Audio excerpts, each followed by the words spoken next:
Predstavnici Rukometnog saveza Srbije ugostili su 25. novembra predstavnike ambasade Tunisa, ambasadora njegove ekscelenciju gospodina Mažida Hamalavija i prvog sekretara ambasade Tunisa u Beogradu gospodina Fatih Želasai. Ispred Rukometnog saveza Srbije sastanku je prisustvovao Božidar Đurković, generalni sekretar Rukometnog saveza Srbije, koji je istakao da je sve spremno za početak svetskog prvenstva u rukometu za žene. U prvoj fazi takmičenja na svetskom prvenstvu u rukometu za žene, reprezentacija Tunisa nalazi se u grupi D sa selekcijama Mađarske, Nemačke, Rumunije, Češke republike i Australije. Naši rukometni savezi imaju zaista dobru saradnju i nadam se da će se ona i nastaviti. Verujem da će ovo svetsko prvenstvo biti uspešno za Srbiju kao zemlju domaćina i veliku rukometnu naciju i da će Srbija poslati lepu sliku u svet.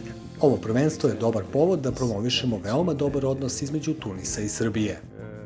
Utakmice grupne faze takmičenja selekcija Tunisa igraće u hali Spence u Novom Sadu, a prvu utakmicu igraće 7. decembra sa Rumunijom od 19:15 sati.